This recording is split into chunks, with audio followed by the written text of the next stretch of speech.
¿qué es lo que se puede decir en relación al COVID-19? Digamos, ¿cuáles son, digamos, las hipótesis de hacia dónde puede ir el mundo?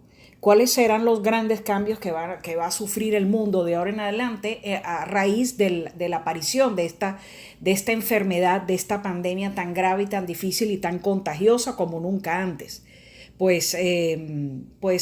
Esta charla tratará justamente de eso, de plantear toda una serie de posibles escenarios a futuro en diversas áreas de la vida humana, ¿no? Desde los elementos micro, que significa pues costumbres individuales que puedan tener las personas, hasta cambios a nivel institucional y organizacional a nivel mundial, justamente. Yo me atrevería a decir que el COVID-19 fue tan contagioso a un nivel a un nivel global, a lo mejor no tan peligroso como otras pandemias, como fue el ébola, como es el ébola, porque eventualmente vuelve a aparecer, pero sí extremadamente contagioso, ¿no? Ahora, ¿por qué se dio el COVID-19 a ese nivel de contagio? Por el tema de la globalización. Pues partiendo de la idea que donde van los seres humanos también van sus microbios, pues esa posibilidad de que los seres humanos, que las personas viajen de un país a otro con todas las facilidades posibles, pues ha hecho que esta enfermedad se contagie a una velocidad impresionante, ¿no? Por lo tanto, yo me atrevo a decir pues que la globalización, sobre todo en su aspecto migratorio y sanitario, va a sufrir una serie de modificaciones de ahora en adelante, ¿no?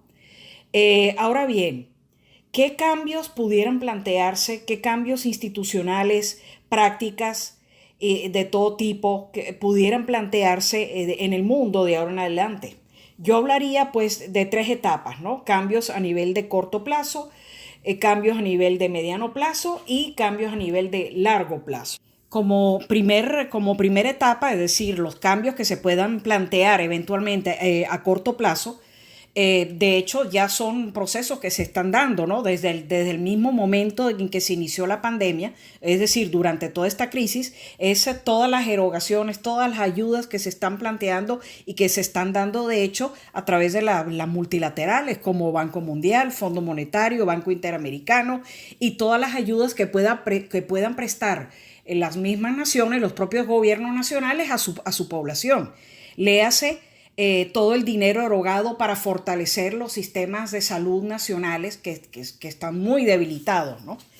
Y el aporte que se le pueda dar a las familias que están de menores recursos, que están sufriendo el embate de esta enfermedad, ¿no? En ese sentido, pues el aporte financiero en cuanto a ayuda social que se pueda plantear, ¿no? Pues ya eso se está dando, ¿no?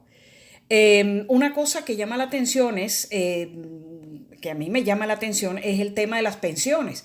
Si es verdad que una gran proporción de los lamentablemente fallecidos en Europa, que son personas mayores después de los 65 años en adelante, estas personas están recibiendo una pensión social, ¿cierto? ¿Qué pasa con todo ese dinero que queda liberado? Porque la gran mayoría de los fallecidos son personas mayores que muy probablemente estaban recibiendo una pensión. ¿Qué va a pasar con todo ese dinero? Eso va a tener un impacto económico. Lo más probable es que ese dinero que quede liberado va a ser redireccionado, pero siempre hacia la ayuda social, porque todas las naciones, sobre todo las más golpeadas sobre esta enfermedad, pues obviamente pues están en pleno shock y tienen que utilizar todos sus recursos. El gasto público va a ir muy en aumento. Ustedes los economistas saben más que eso, más de eso que yo, ¿no? Otro elemento que hay que mencionar en esta etapa de corto plazo es, bueno, un impacto que va a tener, por supuesto, en la población en cuanto a nivel demográfico, la fuerte reducción en los sectores etarios de mayores de 60 años, de 65, ¿no? Esto va a tener una repercusión, ¿no? Una repercusión a todo nivel, en lo social, en lo económico, y eso es un elemento que se va a sentir, se va a dejar sentir sin duda alguna, ¿no? Y va a tener repercusión en todo lo que tiene que ver con gasto social, gasto público, tanto a corto como a mediano plazo. En relación a los cambios que se podrán observar a mediano plazo, sin duda yo pudiera mencionar en los efectos migratorios y sanitarios. Van a haber unos efectos migratorios y sanitarios de primer orden y que se van a mantener por mucho tiempo, ¿no? Por ejemplo, ciertos acuerdos migratorios que se firman a nivel subregional, como por ejemplo el espacio Schengen, los viajeros pues no creo que vayan a tener la misma libertad de movimiento como lo tenían hasta ahora. Es decir, ustedes saben que el espacio Schengen plantea, que es un acuerdo que se firmó en la Unión Europea, donde dice pues, que un viajero, una vez que sea admitido en un aeropuerto de cualquier país de Europa, puede tener entonces libertad de movimiento para todo el bloque europeo. Eso probablemente va a cambiar por razones sanitarias, ¿no? Otra cosa es que muy probablemente pues los individuos, los viajeros, una vez que entran en un país, probablemente se le exija algún tipo de certificación de salud, ciertas constancias de vacunas, sobre todo dependiendo de qué región provenga del mundo. Puede tener ciertas limitaciones para sanitarios, ¿no? Por ejemplo, personas asiáticas a lo mejor va a haber ciertas limitaciones, ¿no? Si no formalmente, de manera muy informal, ¿no? Entonces, de aquí, yo creo que aquí se plantearía una especie de xenofobia, incluso selectiva. Puede caer en este ámbito de cierta xenofobia selectiva, ¿no? El poder nacional va a adquirir una fuerza mayor. Muy probablemente los países van a exigir mayor poder de determinar qué persona puede entrar a su territorio y cuál no. Por lo tanto, se les exija, una vez cuando entren dentro de una frontera, exigirle, por ejemplo, una certificación de vacunas, en fin, presentar algún récord de enfermedades tenidas, de algún tipo de enfermedad que hayan tenido, etcétera, etcétera, ¿no? Exigencia de test de despistaje de enfermedades para viajeros, una vez que traspasan las fronteras, ¿no? Yo creo que el tema de la distancia social llegó para quedarse. Aquí el tema del COVID-19, como no está resuelto totalmente y quién sabe cuándo se resuelva de manera completa hasta que se consiga una vacuna, se va a plantear, pues yo creo que se va a mantener la distancia social como algo ya constante, o sea, que llegó para quedarse y sea permanente, ¿no? Y entonces eso tanto para el tema de los viajeros como para el tema de la convivencia de todos los días en todos los países. Eso no me cabe, yo creo que es muy alta la probabilidad, ¿no? Otra cosa que se puede plantear a mediano plazo es la medida de desinfección obligatoria en los aeropuertos de aviones, trenes, barcos, carros. En fin, eso se hará ya una práctica obligatoria, ¿no? A medida que, digamos, cualquier tipo de forma de vehículos de viaje, bueno, van a tener que ser desinfectados previo a cualquier viaje que inicie, ¿no? Los países, por lo menos al menos los desarrollados, buscarán ser lo más autónomos posibles en cuanto a proveer de material sanitario, de equipo sanitario, de todo lo que tiene que ver con un fortalecimiento en el área sanitaria, como mascarillas, eh, trajes especiales, respiradores, en fin, todo lo que sea el fortalecimiento de esa área estratégica tan importante debido en vista de la experiencia que han tenido durante esta epidemia. Entonces, y no depender de una potencia extranjera para proveer de toda esta serie de equipos. Por supuesto, el tema de la calidad también va a tener mucho que ver, ¿no? Yo diría, siempre hablando dentro de este punto de cambios de mediano plazo, yo considero pues que puede haber un resurgimiento de cierto nacionalismo y, como ya dije, de xenofobia selectiva, dada la importancia que se le va a dar al tema sanitario a nivel mundial, ¿no? En cuanto a cambios laborales, van a haber cambios laborales sin duda. El tema del teletrabajo ya se está hablando muchísimo. La internet será una herramienta obligatoria para todo el mundo. Si ya es importante, lo será aún más. El fomento de nuevas tecnologías de comunicación se van a cultivar. Es decir, todo lo que sea distanciamiento de las personas y que obliga a las personas a trabajar desde su misma casa, pues todo eso va a cobrar una gran importancia, ¿no? Por lo tanto, la gente se verá obligada a adaptarse a esta nueva realidad y por lo tanto todo el mundo deberá aprender a manejar todas estas tecnologías, ¿no? También a nivel educativo, por supuesto, todo lo que sean las aulas virtuales, educación a distancia por internet, todo eso va a cobrar mucha importancia, tanto en colegios como universidades, ¿no? Y todo profesor estará obligado a manejar tecnología digital para impartir sus clases, ¿no? Me faltó agregar en cuanto a los cambios laborales el tema de la robotización. Eso es algo que va a estar presente también. La inteligencia artificial aplicada a la producción. Si ya hay un proceso de robotización, esto se va a acelerar mucho más porque para lograr que la mano de obra humana sea prescindible en vista de estas dificultades en caso de una posible pandemia futuro, ¿no? Los cambios de largo plazo, yo pienso que hablando sobre este punto, bueno, volviendo, repetiré la idea de que la globalización sufrirá reformas, sin duda. Pienso que habrá un refortalecimiento del poder nacional, sobre todo en temas relacionados con la migración, con las migraciones y la sanidad, ¿no? Como ya mencioné previamente, ¿no? Lo que sí es importante, aun cuando el Poder Nacional va a tener un reforzamiento, sin embargo, el tema de manejo de pandemias tiene que ser global, porque ante un fenómeno global como una pandemia, la coordinación obligatoriamente debe ser global, ¿no? Entonces, ¿cuál será el organismo encargado de coordinar y emitir medidas vinculantes para todos los países? Bueno, puede ser la misma OMS, pero lo que sí es muy importante es revisar el papel que ha tenido hasta los momentos, ¿no?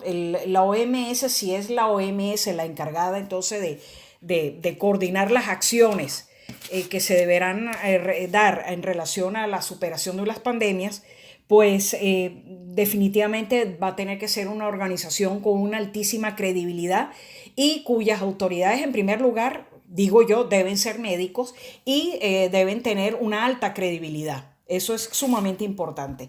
Y no caer en suspicacias como a qué intereses responde la autoridad máxima de la OMS. Ese tipo de comentarios no deberán darse porque, es decir, en una situación de pandemia, las decisiones deben tomarse y deberán acatarse de alguna manera, ¿no?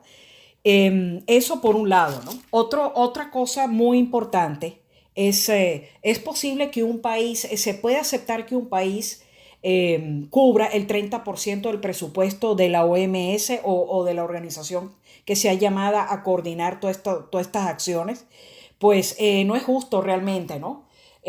Porque en el momento que ese país se retire o retire el financiamiento, pues por supuesto va a sufrir un fuerte descalabro esa organización, ¿no? Entonces, obligatoriamente debe haber una redistribución de la carga presupuestaria por países. Eso también deberá revisarse, ¿no? ¿Qué otra cosa puede haber? Bueno, sin duda, un elemento muy importante serán los cambios a nivel de costumbres en los países, nivel de costumbres alimentarias, costumbres en cuanto al tipo de alimentación que se va a llevar a cabo. Por lo tanto, y otra cosa que va a tener que revisarse es las relaciones entre los seres humanos y la fauna y los animales, porque hay una relación directa, eso está más que planteado, que estas pandemias han tenido origen animal. Por lo tanto, la relación entre los seres humanos y los animales va a tener que cambiar, sin duda, ¿no? En eso la Organización Mundial de la Salud de alguna manera va a tener que indicarle a los países qué se puede hacer y qué no se puede hacer en relación al trato con los animales y las costumbres culinarias, vamos a decirlo así, ¿no? Una actividad que va a tener una gran prioridad de ahora en adelante es la investigación científica dirigida a superar ciertas enfermedades que ya existen y que se podrán dar en un futuro, ¿no? Entonces, todo lo que es la investigación científica va a tener una fuerte prioridad sobre otras actividades.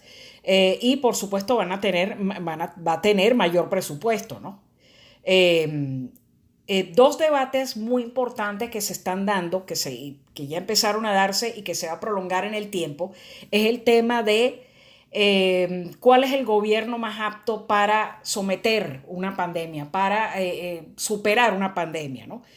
Si las democracias o los gobiernos autoritarios. Algunos sectores consideran que los gobiernos autoritarios, por no cumplir, por no respetar derechos humanos, tienen la facilidad de alguna manera de obligar a sus poblaciones a aceptar, a someterse a ciertas medidas sin discusión. Por lo tanto, tienen mayor posibilidad de superar una pandemia. Una actividad que va a tener una gran prioridad de ahora en adelante es la investigación científica dirigida a superar ciertas enfermedades que ya existen y que se podrán dar en un futuro, ¿no? Entonces, todo lo que es la investigación científica va a tener una fuerte prioridad sobre otras actividades. Y por supuesto va a tener mayor presupuesto, ¿no? Eh, dos debates muy importantes que se están dando, que ya empezaron a darse y que se va a prolongar en el tiempo, es el tema de cuál es el gobierno más apto para someter una pandemia, para superar una pandemia, ¿no? Si las democracias o los gobiernos autoritarios. Algunos sectores consideran que los gobiernos autoritarios, por no cumplir, por no respetar derechos humanos, tienen la facilidad de alguna manera de obligar a sus poblaciones a aceptar, a someterse a ciertas medidas sin discusión. Por lo tanto, tienen mayor posibilidad de superar una pandemia. Otros dicen que, bueno, las democracias tardan más tiempo en convencer a una población a que se someta a una serie de medidas porque todo debe discutirse. En fin, eso se va a mantener, se busca constantemente el consenso, pero se pierde rapidez en la toma de decisiones muy importantes, ¿no? Entonces, este debate, democracias versus autoritarismo, como mejores sistemas, como gobiernos más capaces de someter una pandemia, eso está sobre el tapete en las redes sociales, ¿no? Otro debate que está presente en las redes sociales es el tema de cuarentena versus reactivación económica, como gran dilema que tienen los gobiernos en este momento, ¿no? Vale más la pena mantener la gente encerrada en su casa por X número de días con tal de someterla a la pandemia o permitir cierto nivel de contagio, pero que la economía se reactive, ¿ok? Para no entrar en una grave recesión. Ese es el gran drama, ese es el gran drama. Entonces, ¿qué vale más? ¿La actividad económica, la reactivación económica o el que la gente supere la enfermedad a una costa de una recesión? China muy probablemente va a sufrir también sanciones debido a que el origen de esta pandemia se dio en China. Algunos plantean que se dio a partir del mercado de Wuhan. Últimamente se está hablando de que fue un virus que por accidente de alguna manera se escapó de este laboratorio cercano al mercado de Wuhan y que, bueno, no fue intencional, pero sí el hecho de no publicar, de no llamar la atención sobre esta situación que se estaba escapando de las manos y de prevenir al mundo sobre esto. En este sentido, yo creo que China va a sufrir sanciones comerciales, legales, de cualquier tipo, pero eso se ve venir también. Bueno, todos estos debates están presentes y se van a mantener por mucho tiempo.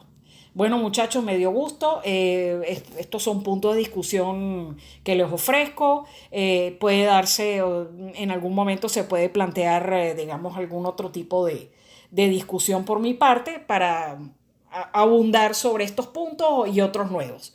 Bueno, que estén muy bien. Fue un placer. Muy bien. Fue un placer. Muy bien. Fue un placer.